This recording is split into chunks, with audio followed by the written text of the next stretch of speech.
right? If any of those three things were to happen, you'll end up behind on your investment goals, right? And remember, 99% of people end up failing to achieve their property investment goals. Hi, it's Nero here from Investment Rise, and in this video, I want to talk about some of the biggest mistakes I see property investors make when trying to create a property portfolio that will pay them an income and help them retire earlier and wealthier than otherwise. I mean, here's a startling fact for you.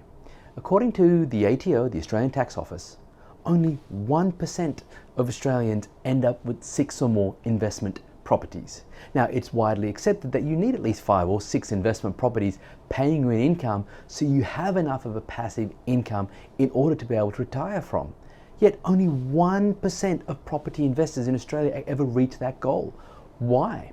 Well, over the last 17 years that I've been investing personally, and now over the last nearly 10 years of helping people invest all around the country, I've seen so many people who want to invest in property get it wrong. I mean, maybe you're someone right now who wants to invest in property, but you're wondering, is now the right time to buy a property? I mean, what if you buy an investment property, but then prices fall?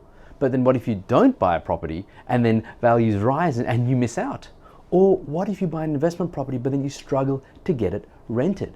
Right? If any of those three things were to happen, you'll end up behind on your investment goals. Right? And remember, 99% of people end up failing to achieve their property investment goals. So what's the thing that most people forget about when they look to invest? Well, most people either invest because they see, oh, prices are rising, I want to get in now, I don't want to miss out on the price rise. Or other people think, oh, look, the market's going to crash, I'm not going to invest right now, I'm going to wait for prices to get cheaper. And then when they find out that prices don't crash, they go, oh, I missed out, now it's too late. Okay? It's all based on fear, either the fear of uncertainty that's happening in the market or the fear of missing out. But what I found over the last 17 years is that investors who succeed in their investment goals, they focus on one thing first. They focus on getting the rental return and capital growth combination correct. Here's what I mean. There is no point buying an investment property that's heavily negatively cash flowed, like many are in Sydney and Melbourne, even if prices rise. Look, don't get me wrong, you will make money. And if that's all your goal is, to make money of one investment property, that's great. But if your goal is to build a property portfolio that will pay you an income, it doesn't matter how much the value rises of the property if the rents don't cover the mortgage, if the rents aren't more than covering the mortgage and paying you an income, because you can't leave your job until the properties are positively cash flowed, right? But so many people forget this key distinction, and so they end up buying properties that their friends have bought. They end up buying properties in locations that they think they know without looking at the rental return and growth combination. Now, why do I say the combination?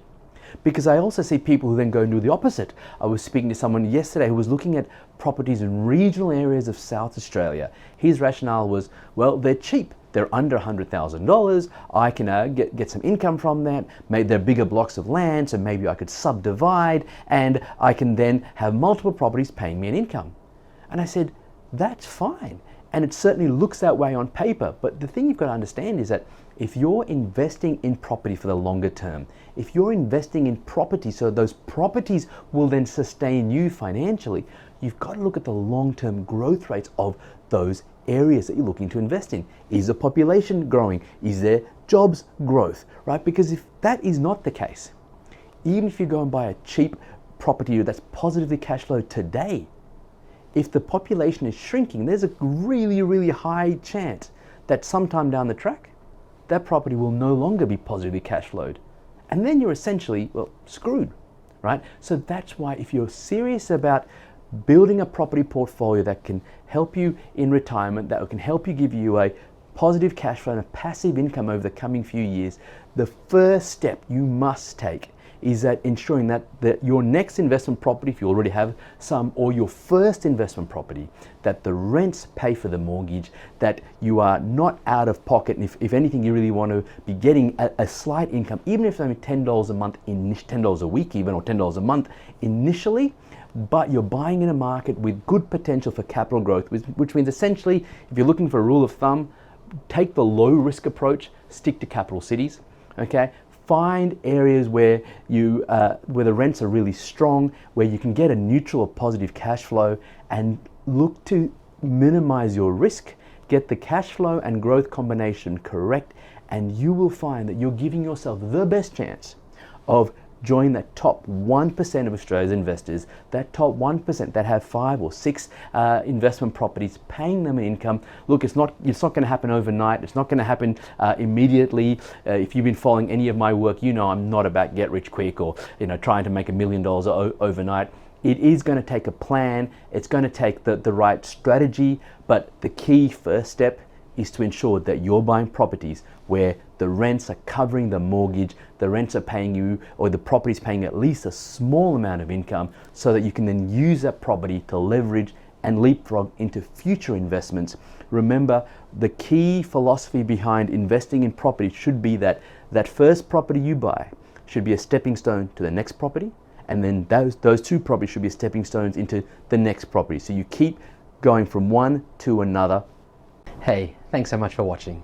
If you found this video valuable and you're thinking you might like my help to help you find an investment property, then head on over to nerocall.com to discover our unique 5-step process that's helped my private client group purchase now well over $66.2 million worth of property. And then if you like what you see, you can book in for a free half-hour phone consult with me personally. Either way, thanks again for watching.